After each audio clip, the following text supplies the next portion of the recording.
gostosa, friozinho, bom para comer pipoca, ir ao cinema e assistir o programa Gente que Fala, meia-noite desta sexta-feira. Eu tenho encontro marcado com você, hein? Portanto, ligue lá na TV aberta, nos canais 9 da NET e 72 e 99 da TVA. Portanto, eu te espero hoje à meia-noite. Vamos ficar juntinhos agora até a 1 da tarde.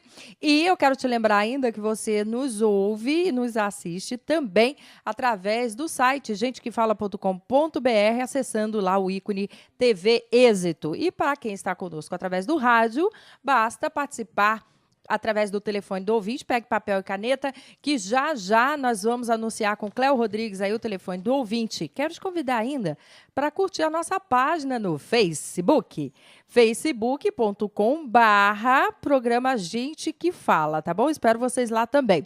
E eu quero que você fique ligadinho, porque quem ouve, quem assiste, quem participa do programa Gente que Fala sabe mais. Porque a gente fala dos nossos assuntos, do nosso dia a dia, tá?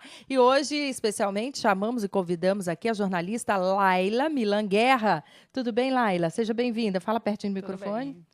Alegria tê-la aqui, viu? Ela é graduada, gente, em jornalismo literário. É coordenadora do projeto Criaticidades, é assim? Isso, exatamente. Bacana, vamos aprender um pouquinho mais, tá?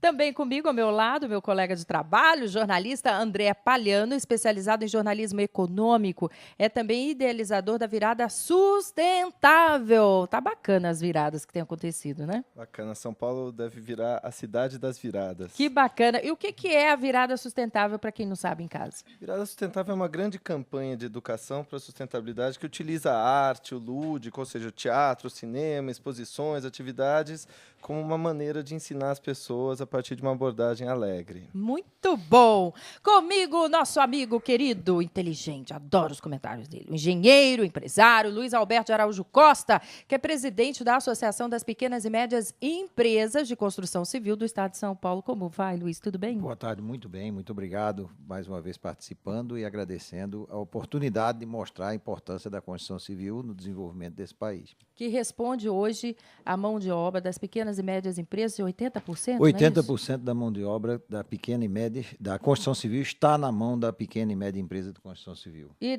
as mulheres que têm graças a Deus também estão participando agora ativamente em todos os níveis de profissionais, a mulher está participando. É óbvio que já participava bastante nos níveis superiores, técnicos, administrativos, de engenharia e também do comando da obra, mas agora participa também como uma faixa dos operários hoje já são mulheres, sem problema nenhum. Mas carregam balde de cimento, tudo?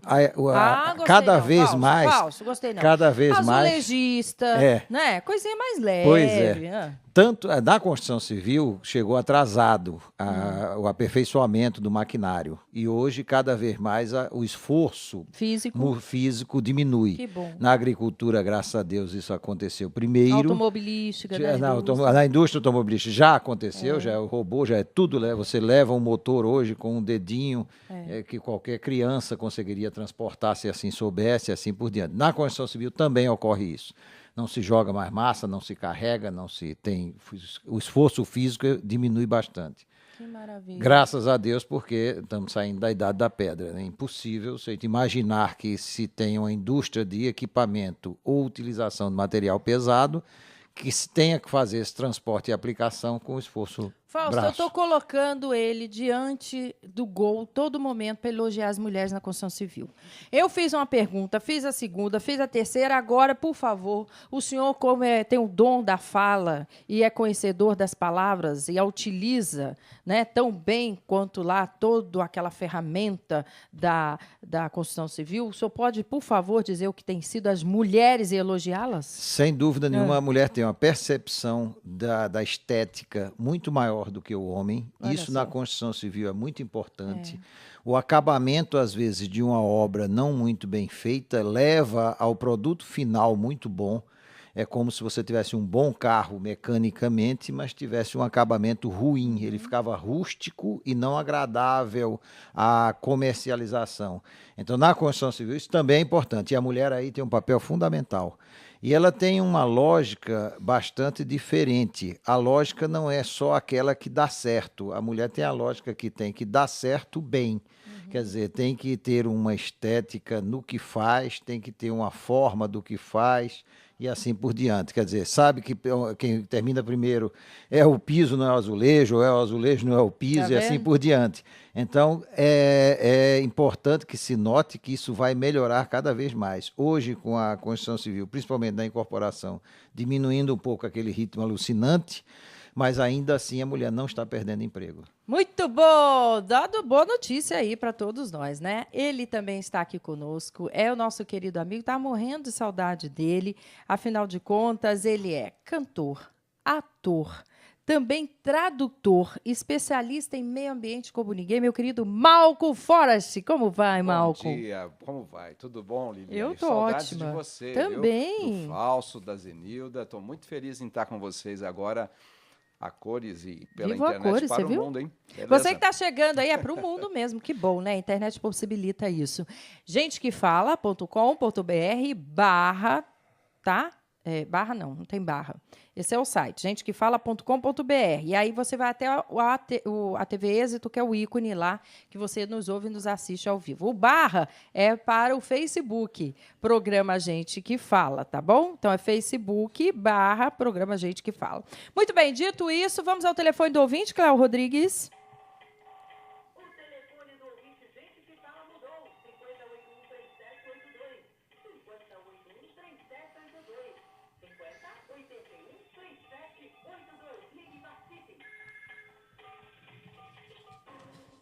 Nós estávamos falando aí da entrada da mulher no mercado de trabalho da construção civil, como todas as áreas, né? A mulher tem sido atuante. Eu quero saber o que pensam aqui dos nossos convidados e vocês de casa sobre as chamadas, isso dá pano para a manga da discussão atrás das cotas, viu? Porque lá não é cota na construção civil, lá é competência. Sem competência estabelece, não é isso? Sem dúvida. Mapa divulgado pela ONG Educafro revela que o número de universidades que adotam algum sistema de cotas raciais aumentou. De 120 em janeiro, o número de instituições que oferecem o benefício passou para 180. Porém, mesmo com a decisão do Supremo Tribunal Federal, as principais universidades públicas de São Paulo, USP, Unesp, Unicamp, já anunciaram que não pretendem adotar o sistema de cotas. Muito bem, vamos saber o que pensam aqui os nossos ilustres convidados. Vou começar por você, Malco Forest. Eu acho que é uma medida necessária num primeiro momento, porque se você observar, por exemplo, em cargos de importância, de alta renda, poucos são os negros que participam. É só olhar para o colégio dos grandes militares, os grandes políticos, empresários. Então, existe sim o racismo no Brasil, ainda existe, né? Então, nesse primeiro momento, eu acho importante criar essas cotas.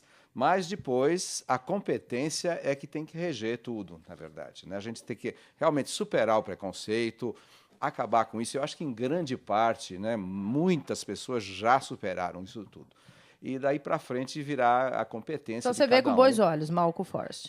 Sim e não. Eu acho que é polêmico o fato, né? Eu acho que é importante nesse primeiro momento, mas tem que se fazer um pouco mais do que isso, né? Porque só cota, cai naquela coisa da criança passar de ano no primeiro grau sem ser alfabetizada, né? Então não podemos só ficar nisso. Eu fico pensando, quero levantar poeira aqui, dizendo o seguinte: será que no Brasil nós temos um problema de racismo? É um problema de raça ou é um problema econômico? Porque eu nunca vi um negro rico ser maltratado.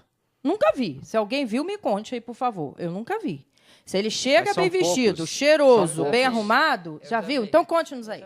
Não, eu acho que o que acontece... Chega mais pertinho. Eu acho que o que acontece no Brasil, na verdade, é um racismo velado. Diferente dos Estados Unidos, onde a gente tem uma posição muito mais clara do que a gente tem aqui.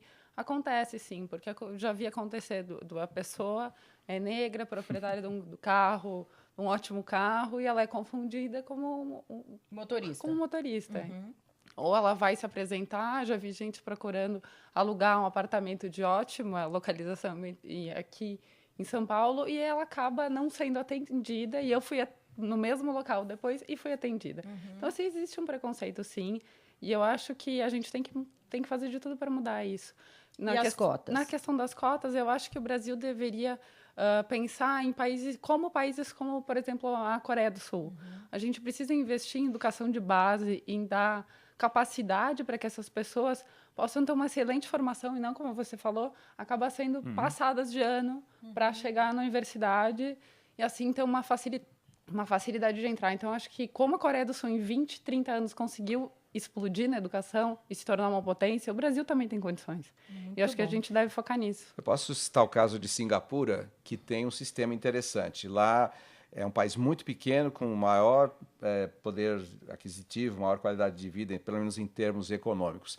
Os condomínios reúnem as 3 raças formadoras, é obrigatório. Então, qualquer condomínio, complexo habitacional grande, vai ter uma parte de hindus, uma parte de chineses e malaios. Quer dizer, eles conseguiram, forçando um pouco, não haver nenhuma segregação, nenhum conflito, né? Foi uma maneira, né? Muito bem, vamos saber o que pensa também o jornalista que está aqui conosco, André Palhano.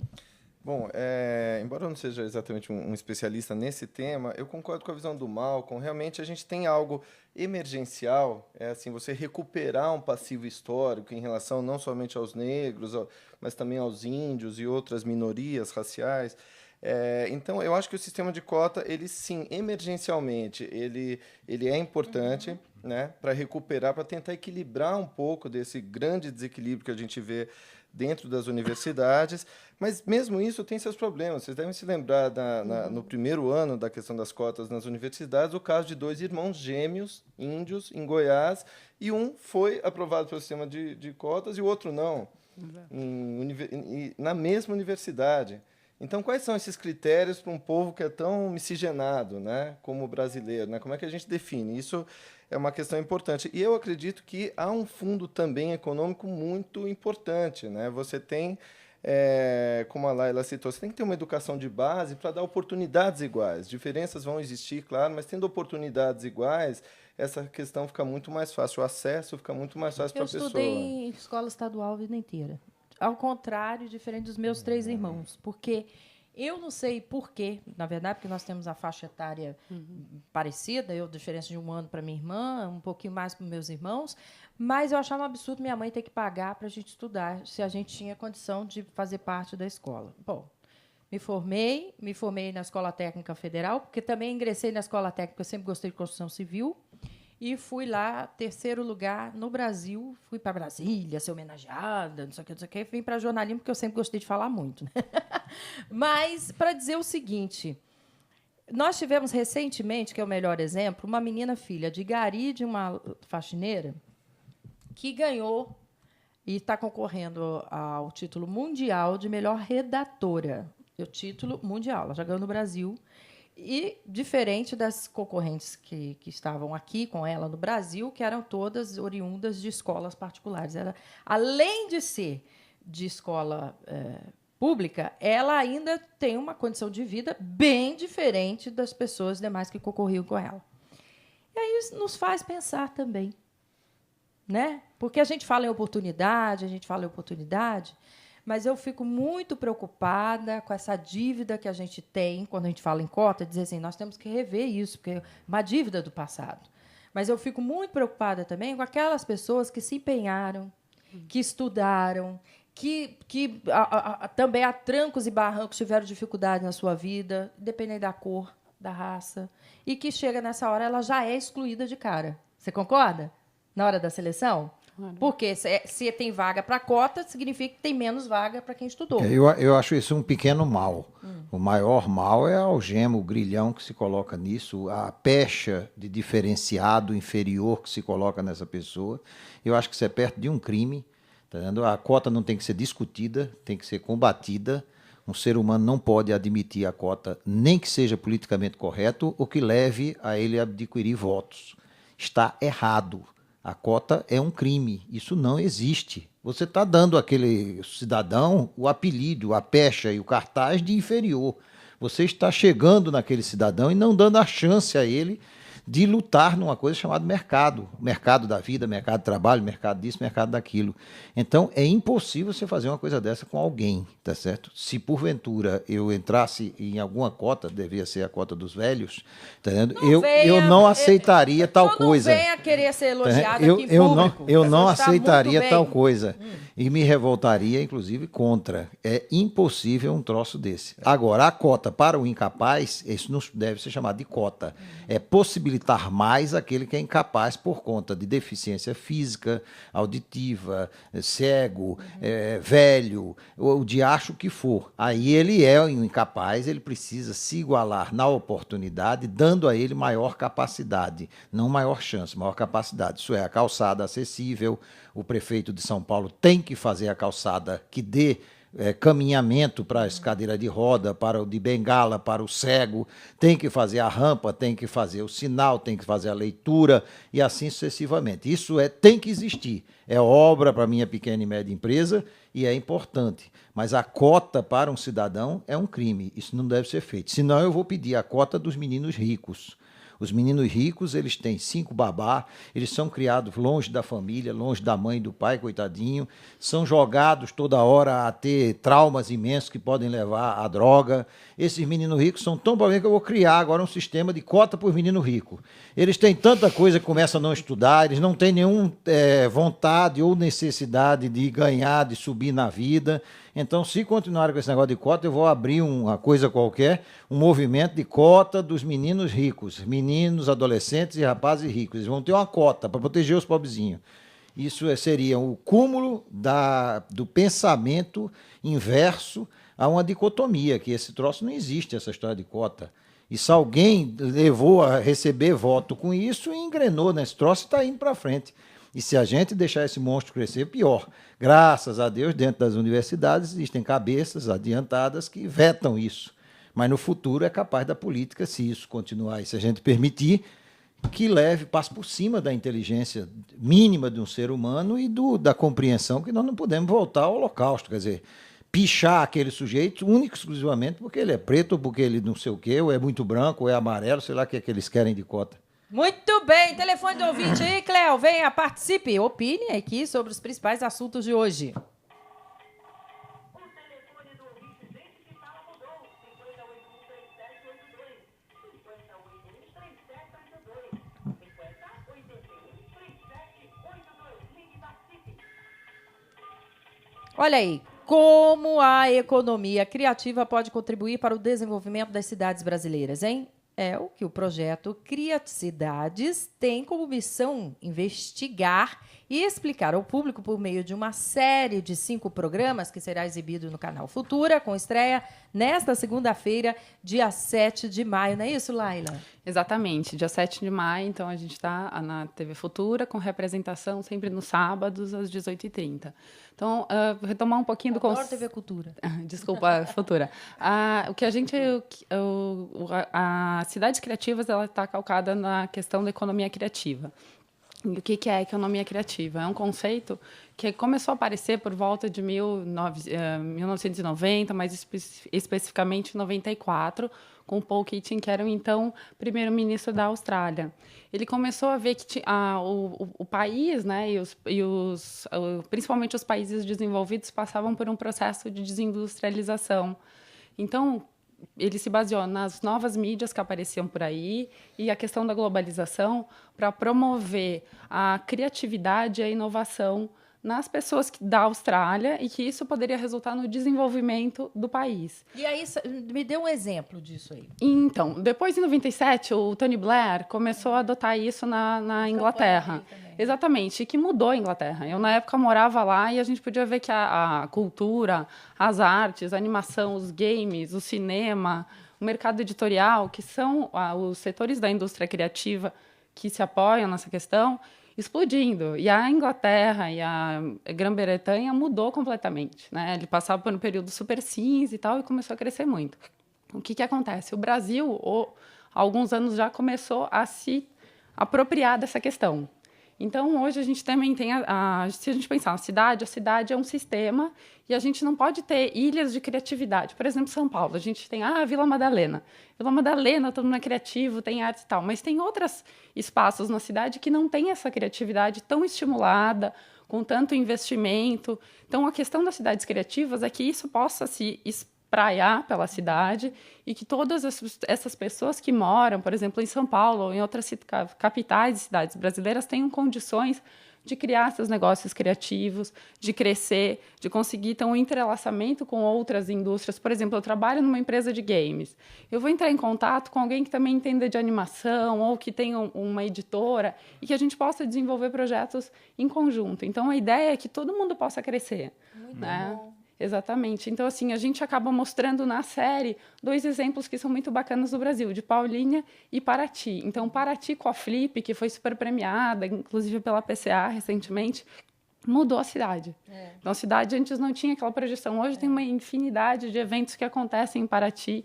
Eles, inclusive, estão reestruturando uma parte que era abandonada, que tinha uma Sobretudo a literatura, né? Exatamente, estimulando Maravilhoso. a literatura para que Mas as pessoas você não possam acha que discutir. também isso seria uma vocação para a cidade, né? É um vocacionalismo, digamos assim.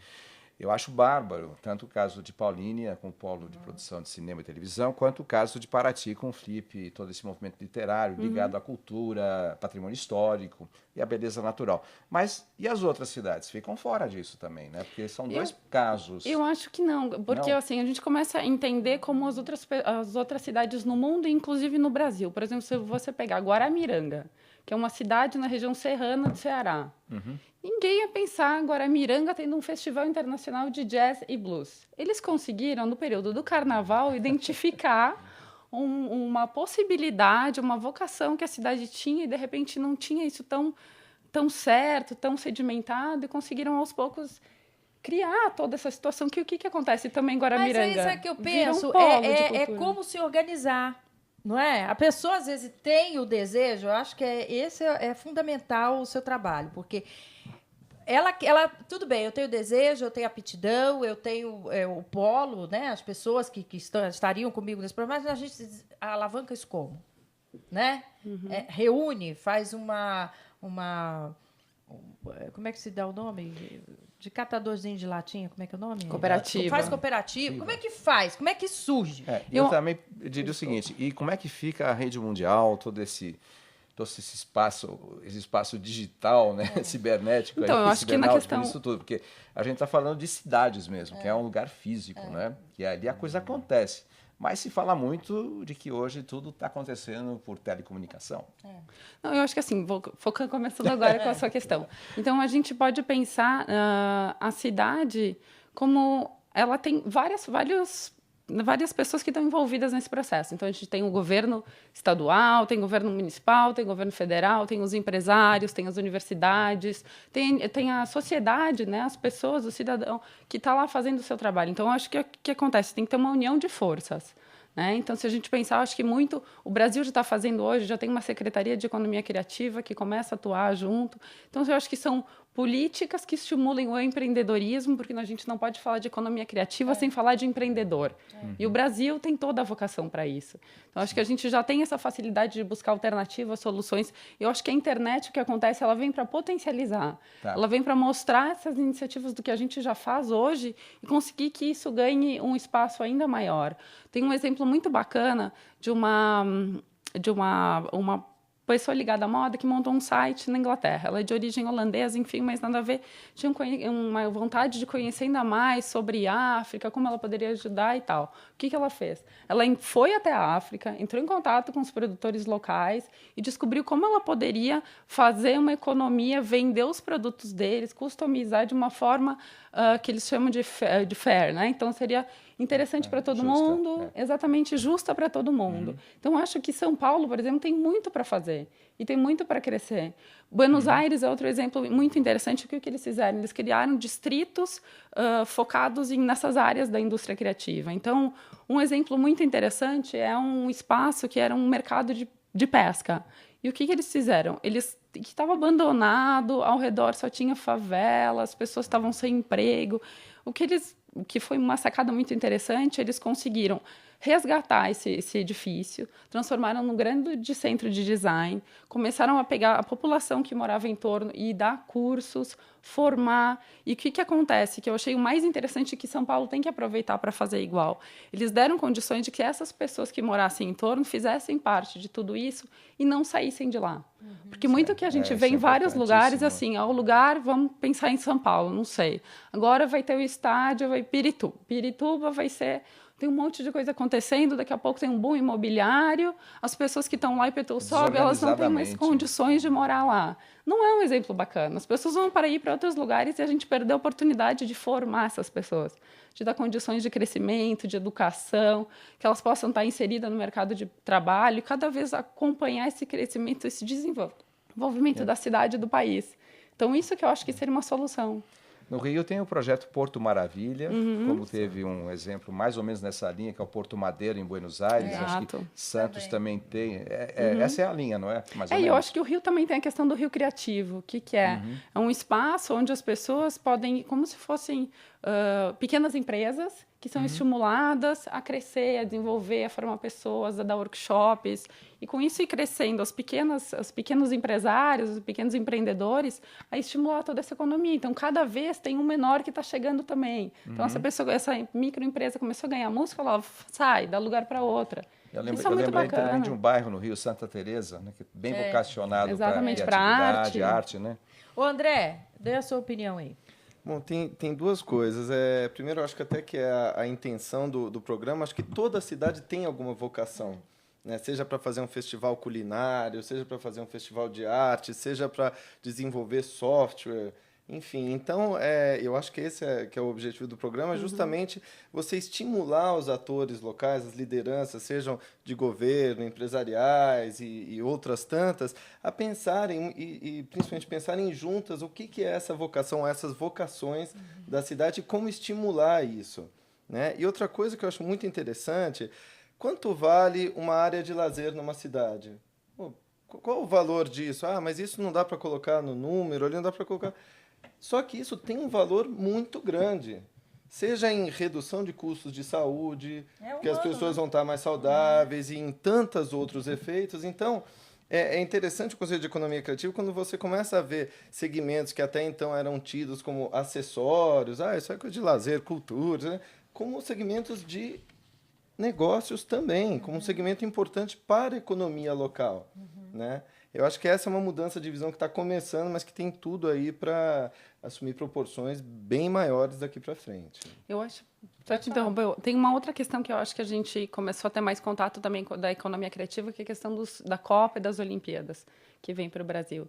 Então, tem exemplos muito interessantes que a gente escuta, por exemplo, Barcelona. Barcelona foi uma cidade que todo mundo hoje pensa, uma cidade super criativa, dinâmica, arte, cultura, tudo acontecendo. Mas no processo que eles tiveram após o Franco, a saída, todo o período da década de 80, eles começaram a se reorganizar. Então, a Copa foi um marco para que eles conseguissem desenvolver toda a parte de infraestrutura, mas também apostar muito nessas ilhas de isolamento da cidade. Então, bairros inteiros, eles conseguiram resgatar, identificar o que você falou como o que é o perfil dessa região. Então, tem um bairro, na verdade, que eles investiram toda a parte de mídia. Então, desenvolvimento, televisão, produtoras, animação, games. E eles conseguiram reestruturar, e isso acontece até hoje. E os Jogos Olímpicos foram em 92. Então, é um processo que não se acaba aí. Eu acho que o Brasil tem muito que pensar nessa questão do legado. Então, não perder o bonde da história. Aproveitar que vai ter Copa, vai ter Olimpíada e fazer a coisa certa. Já planejar esse vocacional criativo para fazer uma cidade... Agora, é bem verdade que nós temos várias cidades dentro de uma só, que é São Paulo. Porque tem bairro aqui que tem mais população do que uma cidade. Não é isso? Não tenha dúvida. Mas eu agora estou animadíssimo. Oba. O assunto agora me entusiasmou demais. Cito é uma cidade perto de Caruaru, que é Nova Jerusalém, que lá eles utilizam a população da cidade, em torno de 35% a 45% da população da cidade, para fazer um teatro diferente, né? A escola de samba é um teatro onde as peças e os panos de peça passam por você. O teatro é onde você fica sentado assistindo, e aqueles vão trocando, inclusive, panos e cenários. E a Paixão de Cristo é o único diferente dessa história. Você vai atrás do pano e da peça andando, né? O público é que anda, tá certo? E muda de cenário e assim sucessivamente. É uma peça teatral, é óbvio que o tema é religioso, mas existem outras peças que serão encenadas lá e já foram feitas experiências, utilizando inclusive a população local. Existe no Brasil, eu vou falar rápido, porque senão demora, um negócio esquisito. Se coloca uma taxa de investimento obrigatório na educação, que é muito boa, não há como se discutir. Em São Paulo era de 25 mais 6, quer dizer, 25% na educação pura e 6% em correlatos. Na saúde se coloca uma taxa de 15%. Isso é generalizado. Todas as cidades são assim, existe isso. Eles adotam isso na sua Constituição. 15% não dá para nada na saúde e por isso nossa saúde está sofrendo tanto. Mas aí é como o André inteligentemente detectou e anunciou para vocês. Vocês não entenderam, eu vou frisar, sublinhar o que ele falou.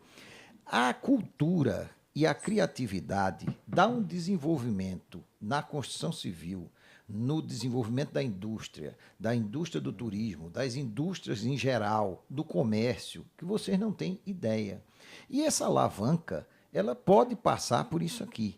Olha, a Criaticidades, eu fiz um gesto para o diretor, doutor Elias, que ele, pelo amor de Deus, nós estamos num contrato direto com o SESI para que as pequenas e médias construtoras elas tenham a condição de se criar dentro dos seus mercados e não vão atrás do lugar comum.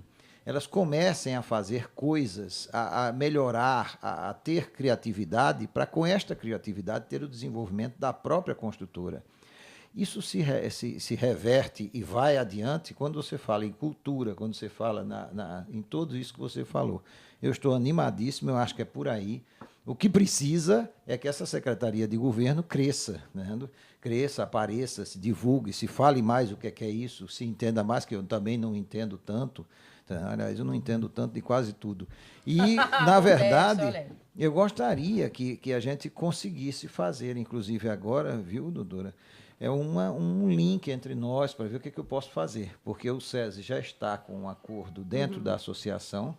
As pequenas e médias elas precisam ter criatividade para que não entrem no mercado numa violência de disputa que elas percam, e eu preciso dar isso para os governos e pequenas prefeituras e prefeituras médias e maiores, para que eles tenham, excitados pelo benesse disso daí, consigam gerar mercado. Para mim é importantíssimo, tem uma ligação enorme comigo. Muito interessante. Só uma última coisa que eu queria falar. Falando nessa questão de governo, o Criaticidades entrou em contato com alguns especialistas, jornalistas, economistas, e a gente desenvolveu um manifesto, que está no site, no criaticidades.com.br/manifesto.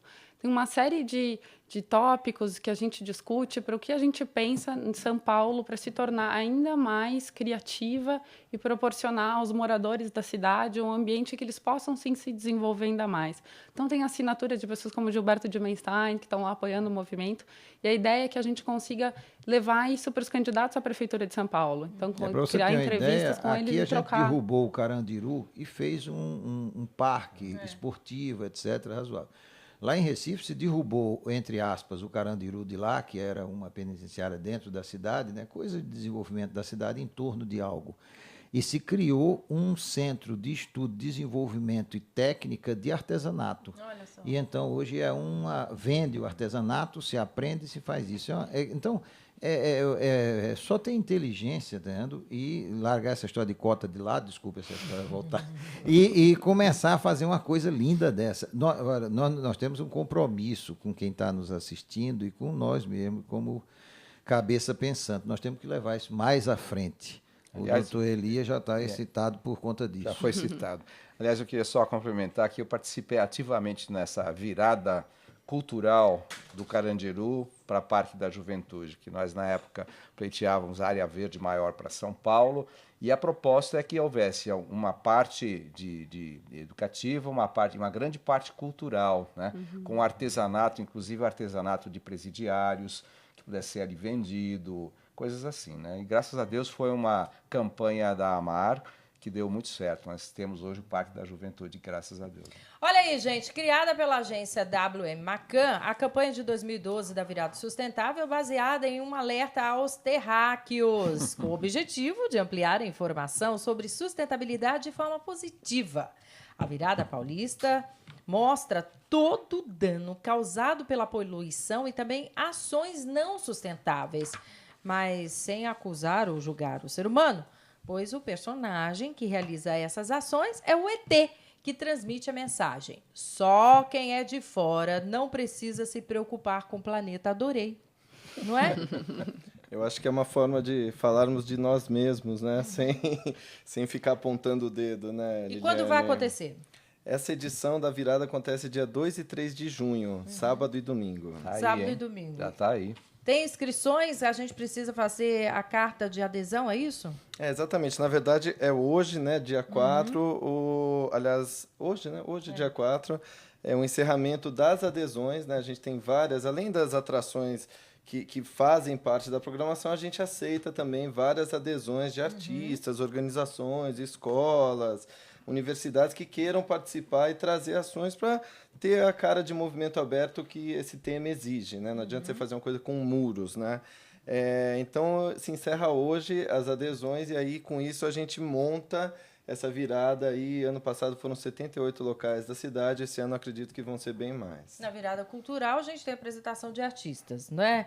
Na esportiva, a gente tem todo mundo fazendo esporte. E aqui, na sustentável? Na sustentável não tem todo mundo plantando árvores. Eu ia adorar. Podia ter também, né? Embora isso aconteça também, né? A gente vai doar, por exemplo, esse ano numa ação, numa das ações haverá 20 mil mudas, numa parceria com a Secretaria do Meio Ambiente local, e além de ações de coleta de lixo eletrônico e tal. Mas o que é a virada sustentável? Justamente como se fosse uma virada cultural temática. Então, o teatro fala sobre o lixo, a mostra de cinema fala sobre mobilidade urbana, que, aliás, é um tema muito caro a todos nós paulistanos. A instalação artística remete a alguma questão de mudanças climáticas ou de biodiversidade ou de água, enfim. Você usa a cultura, a arte, o lúdico como ferramentas para falar dos temas socioambientais dentro desse guarda-chuvão de sustentabilidade. Então, em vez de levar essa mensagem de uma maneira carregada, pesada, né? Infelizmente, as pessoas associam sustentabilidade como um fardo a ser carregado, um peso, e não algo que possa ser positivo e alegre. Você leva essa mensagem de uma maneira positiva e alegre. Você acha que o mundo vai acabar esse ano? Não acredito. Porque Olha eu fico lá, ainda tem pensando 6 assim, meses, ó, hein? é claro que foi profecia dos maias lá, né? Que era um povo muito inteligente, né? Mas é para dizer o seguinte, Deus deu para a gente usufruir, a gente só fez destruir. A única coisa que o ser humano fez com a nossa casa foi destruí-la. Não é isso? Você que é construtor, meu querido? Não. Peraí, nós não estamos destruindo tanto assim. Eu acho. Eu fico muito triste com nossos rios, lagos. Nós estamos Concordo. levando a um desconforto suportável. E o ruim da destruição da gente é que ela é lenta e esse desconforto também é lento, né? Hoje a gente tem uma poluição enorme, tem isso, tem aquilo, mas isso a gente está suportando lentamente e cada vez ficando mais adaptado a esse desconforto, né? Então isso é muito ruim. Mas, por exemplo, vamos para a construção civil. Hoje o entulho na construção civil ele já representa um problema sério, como se fosse o lixo. E esse entulho ele é 100% reciclável. Olha que maravilha. Ele não é que ele seja qualquer percentual, ele é 100% reciclável. E qual a finalidade dele? Simplesmente hoje é sujar, entulhar, piorar. Tá, né? O máximo que a prefeitura faz e o máximo que se faz é recolher isso em aterros próprios. E pequenas quantidades, a prefeitura, graças a Deus de São Paulo, e sou a de São Paulo, criou pontos onde você faz esse despejo e ela faz o transporte para os aterros, vamos dizer assim, adaptados para receber. Mas ele é aquilo. reaproveitado no quê? Absolutamente tudo. Por exemplo, o entulho de cimento, argamassa, tijolo, pedra, etc., ele é totalmente reaproveitado. Quando ele é moído, ele vira novamente com o cimento um agregado para o aglutinante cimento e a água virar massa. Mas aí eu vou demolir minha casa. Sem dúvida. Né? Você pega aí eu toda faço, a sua demolição... Eu grito para quem? Porque eu não vou carregar aqueles Lógico, entulhos, né? você mesmo leva para um ponto chama-se um ponto da prefeitura próximo à sua casa. Certo. A prefeitura leva para um grande depósito de todos esses pontos e mais as pessoas que levam direto e as grandes obras que levam direto. E aí é reciclado. Lá poderia ser reciclado. Está dizendo não que poderia. Esse mas é o não ponto que falta. Além disso, esse entulho, para ser reciclado, ele precisa ter uma certa educação na remessa, porque o vidro teria que entrar num canto, a madeira no outro e o entulho no outro, né? Uma Eles coleta misturam seletiva. tudo. Eles misturam tudo. Então, essa mistura dificulta também esse reaproveitamento. Mas agora vamos para o sistema da nossa virada sustentável, do André.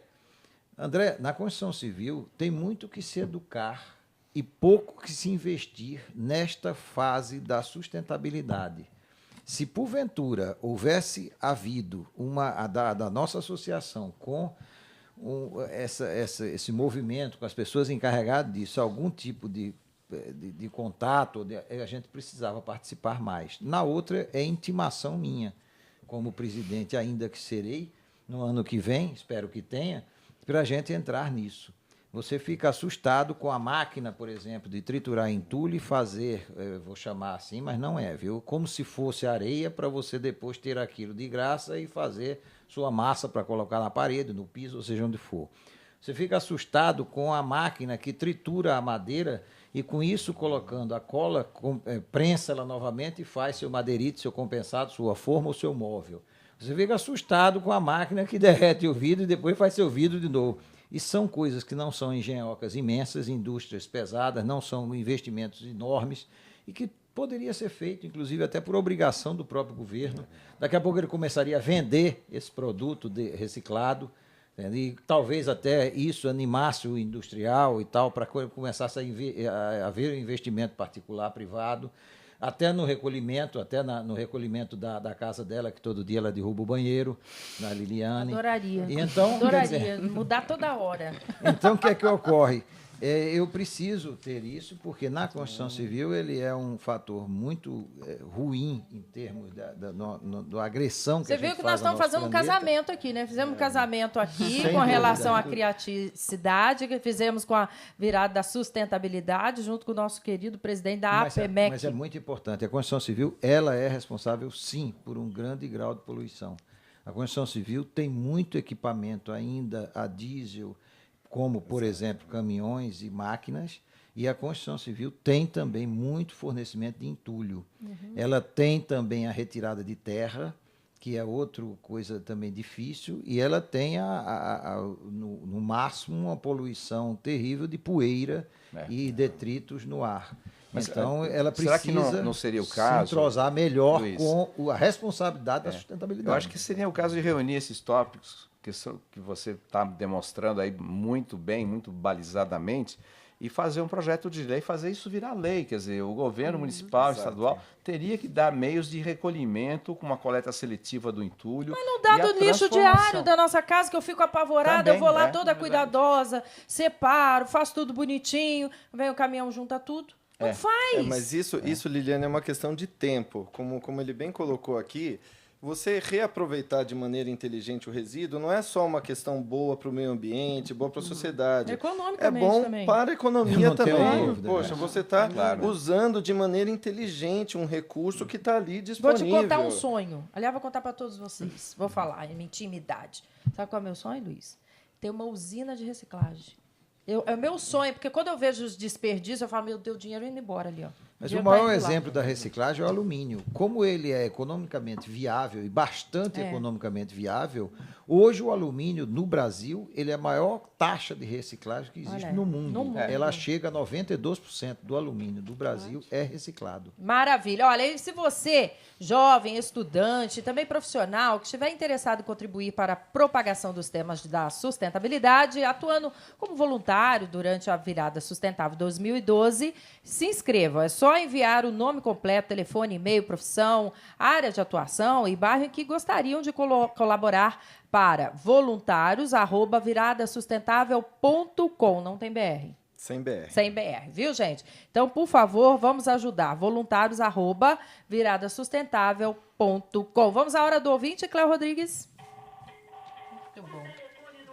Fico doidinha. Eu falo, ai, meu Deus, que vontade de ter uma usina de reciclagem. Muita gente já ganhou muito dinheiro com isso. Nossa, eu tenho amigos vizinhos. Graças a Deus. É uma indústria que tem que se formar, né? Dá muito dinheiro, dá muito certo. E é essencial para a gente sobreviver. De graça, né? A matéria-prima tá aí. Olha, o Jaime do Jardim Bonfilioli, Luiz Alberto, pergunta a ele, além de reduzir as taxas de juros por decreto, não seria interessante também que o governo reduzisse a carga tributária e as taxas bancárias? Sem dúvida, sem dúvida. É o sonho de todo comerciante, industrial, produtor, aquele que trabalha, é que essas taxas de juros sejam reduzidas, mas também, se possível, as taxas de impostos. Os impostos e encargos sociais levam a uma crueldade contra o trabalhador, contra o investidor, contra a segurança no mercado de trabalho, que gera o que aconteceu e está acontecendo num continente espetacular em termos de inteligência e desenvolvimento como a Europa. Chegou a um beco sem saída de como é que pode reduzir as taxas que eles cobram, ao contrário, quer dizer, eles dão regalia e aumenta a taxa. No Brasil, pelo menos, a regalia não é tão grande, mas a taxa é um absurdo.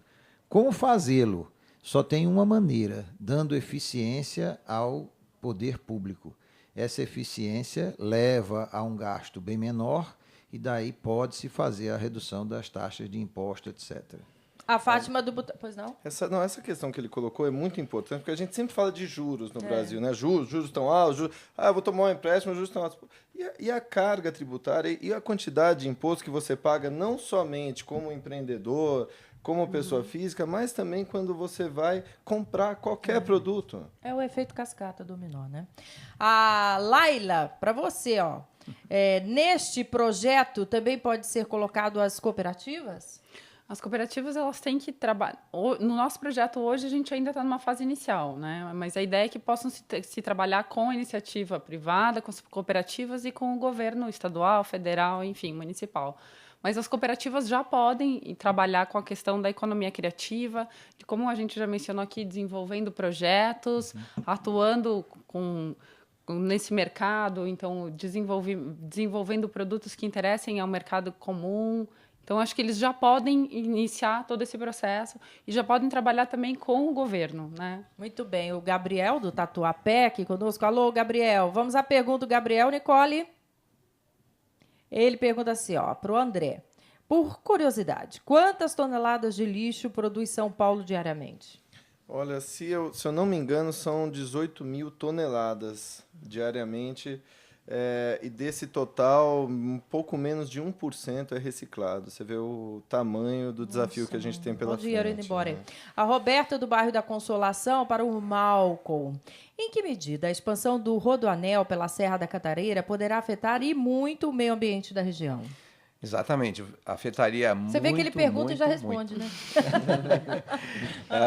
Ele vai ser feito o Rodoanel Trecho Norte, nós já temos, infelizmente, uma parte disso feito dentro de um modelo antiquado, ultrapassado, anacrônico, de transporte rodoviário com combustíveis fósseis. Todo mundo está cansado, careca de saber que isso já foi, né? Nós estamos na era do menos transporte, do transporte coletivo, transporte verde, não poluente, etc. Mas a Serra da Cantareira tem um grande papel nos serviços ambientais para São Paulo. Nome pomposo para dizer o seguinte: ela gera a qualidade do ar, o oxigênio, através da biomassa, da floresta. Ela regula o clima. Nós chegamos a ter 20 graus de diferença de temperatura entre o centro de São Paulo e um ponto alto na Serra da Cantareira. 20 graus. Isso é um fenômeno que não tem par no mundo. No máximo, na literatura, você encontra 3 graus de diferença entre o centro de uma metrópole e a área verde do seu entorno. E também uma teoria do saudoso professor Aziz Absaber, nós temos aqui 3 cúpulas ou 3 domos de poluição que cobrem a cidade de São Paulo. A primeira vem da Baixada Santista, Cubatão, a segunda vem do Centro Expandido, ABC, a terceira do centro de São Paulo. E essas 3 cúpulas de poluição do ar, com muito particulado fino, que é altamente nocivo para a saúde pública, tudo isso se desloca normalmente em direção a noroeste e encontra a Serra da Cantareira. E ali a Serra, a floresta, que é a maior floresta urbana do mundo, faz um trabalho enorme, sobrenatural, de digestão, de metabolizar esses particulados, transformar CO2 liberando oxigênio, há um custo sério para a floresta também, porque as árvores também sucumbem nesse processo. Se você colocar uma rodovia nessa região, você vai aumentar o calor nessa região, as emissões nessa região, né? E tudo isso vai piorar a qualidade de ar de São Paulo e não vai melhorar o trânsito, porque quanto mais rodovia você colocar, mais carros e caminhões virão. Nós precisamos ter ferrovia, ter menos transporte, dutos, descentralizar a metrópole, não ficar tudo aqui nessa cidade. Nós estamos aqui com a economia do Brasil toda dentro da grande São Paulo e estado de São Paulo. O resto é periférico. Não dá para o Brasil ser periferia mais, né? Nós temos que integrar com a natureza. Muito bem, gente. Em decisão inédita, o Superior Tribunal de Justiça condenou um pai a pagar a indenização de R$200 mil à filha por abandono afetivo. Pois bem, a autora entrou com a ação contra o pai após conseguir reconhecimento judicial da paternidade. Ela diz ter sofrido abandono material e afetivo na infância, na adolescência, pois o pai tratava melhor seus irmãos, filhos de outro casamento. E aí, veio a hora? A minha ONG, a minha cota, eu vou fazer a cota. O menino rico, tal, começa, o pai casa de novo, pega a mulher que já está meia gasta, pega a garotinha bonita. Senhor, por favor, olha, o seu comentário estava indo muito bem, derrapou. Não, senhor, por favor, senhor Serreta, que mulher está meia gasta. Não, nunca vi isso, Fausto Camonha. Todo criança, adolescente e rapaz e moça rico, ele sofre uma agressão terrível. E eu vou propor cota para eles. Cota de proteção, sem dúvida. E o que é uma mulher gasta? O senhor falou. Não, entenda. Uma delas é desfazer o casamento, casar com outra e tal, etc, etc. Normalmente é a utilização do que o pai aqui que vai pagar essa indenização, muito bem paga, por sinal, né? Ele é por conta dele ter procurado outra esposa, talvez, eu não sei, talvez de algumas diferenças da anterior. Mas me diga uma coisa, sinceridade, será que também não afeta a nossa sociedade, o nosso comportamento, etc., esse tipo que nós estamos criando, esses filhos, etc., hoje, né? Ela está entrando com indenização contra o pai porque por não ter amor, etc., quer dizer, eu acho que a família, hoje em dia, ela tem que também começar a haver uma certa educação propalada, até mesmo na mídia, etc., para que comece a ter o sentido de família, do filho, do pai, da mãe, porque eu acho que afasta esse troço de droga, afasta esse tipo de desamor, afasta essa solidão. E também vamos combinar, 200 mil, né? Compensa o que ela não ganhou? Não, isso não, também não tem existe, isso, não existe. Né? Não existe. Por não, outro lado, mas por outro lado, castigo do 200 mil chama atenção, Fausto, para aqueles pais ausentes, que vão ficar atentos agora dizendo assim: epa, deixa eu fazer minha parte por aqui, porque lá no futuro ela está fazendo poupança. Não, mas você concorda? Não, se ele der amor só porque não pagar a multa, também é ruim. Quando olha quando o Estado interfere, quando não tem bom senso. Quando o bom senso não impera, o Estado tem que agir. Não tem que agir? Ó, essa moçada que fica de madrugada aí, tem uma cidade aqui, próxima a nós, que depois das 11 não tem moçada na rua. Não tem, porque o pai diz, não sai, o menino desobedece. A mãe fala, menino, o que você vai fazer na rua? Não, então o Estado interviu, falou, não pode. Agora tem que ficar dentro das casas. Fique na casa do amigo, mas fique, né, alojado, não fica na rua. Diminuiu o número lá de assaltos, de acidentes automobilísticos. Enfim, resolveu. Agora, nesse caso, eu fiquei pensando, aquele camarada que fica lá, falta visita, esquece que tem um filho, não vai pelo amor, vai pela dor agora. Agora vai, não vai, Malcolm? Eu acho que você colocou bem, né? Sensatez prevalece, senão alguém tem que prevalecer, a lei tem que prevalecer. Muito triste, claro, mas enfim. De alguma forma, a gente acabou vendo isso no Brasil, por exemplo, no trânsito. Ninguém usava cinto de segurança. É fato? Não sei, isso é complicado de legislar, deve ser Bom muito senso, difícil. é mas- pra sua vida. Ninguém usa. Começou a multar um Pronto. pouquinho, Acabou adota-se fala a do norma. boi. Pronto. Conte-nos aí, André. Você já é pai, André? Não, vou ser pai daqui 3 semanas. Ei, que maravilha, com muito amor, se Deus Com quiser. muito né? amor, com certeza. O que você achou dessa decisão aí? Eu acho um pouco polêmico, eu não conheço exatamente o conteúdo, né, que levou a juíza a tomar essa decisão, mas pelo visto Pai ausente. o pai deve ter sido bem ausente nesse caso. Né? Olha aí, gente, 2 em cada 3 brasileiros ganham até 2 salários mínimos mensais. Apesar da baixa remuneração, a maioria, 77%, está feliz em seu emprego. Segundo pesquisa Datafolha, mas para quase metade dos entrevistados, que chega ao número de 47%, a remuneração pelas horas de serviço fica abaixo do merecido. 73% afirmam que não tem medo de ficar sem emprego. André. Bom, eu acho que aqui nesse tema a gente faz um link de todos os assuntos que a gente está falando aqui, carga tributária e outras tantas coisas. Eu fico pensando, se uma pessoa ganhasse 2 salários mínimos e não tivesse que gastar ou tivesse serviços de educação, de saúde, tivesse lazer, tivesse acesso à cultura de graça, isso ia ser um belo de um salário para todo mundo. Agora não é o que acontece. Infelizmente, você tem, para ter serviço de qualidade, pagar, e aí sim, esse nível salarial está muito aquém do que as pessoas precisam. Né? É a informalidade. A informalidade e o salário pago escondido, né?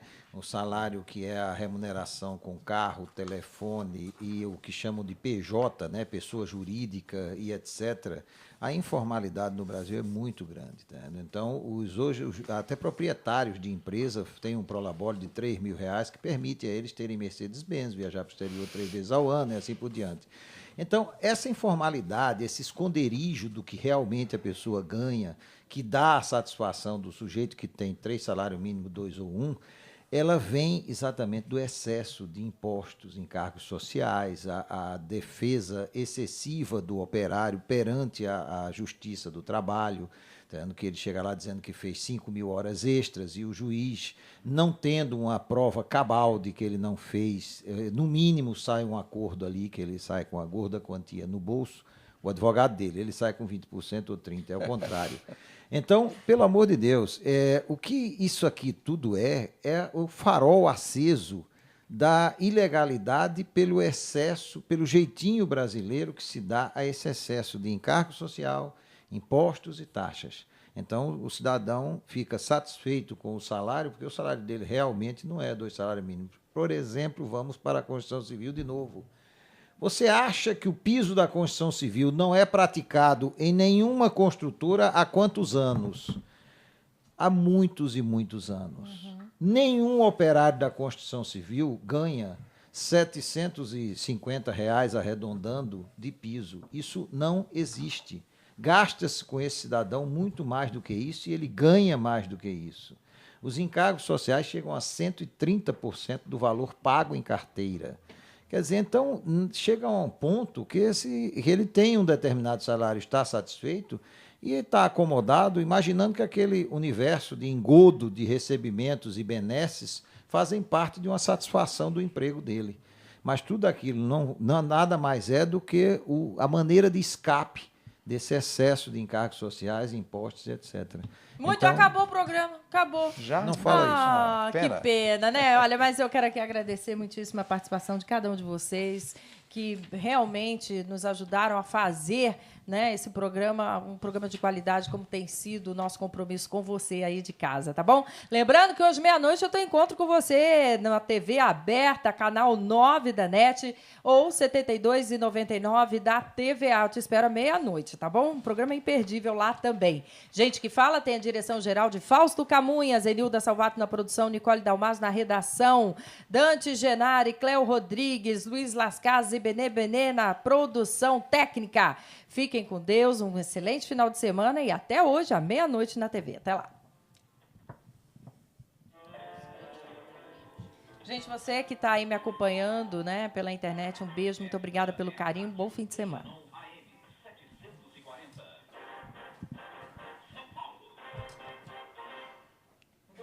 Muito bom, hein?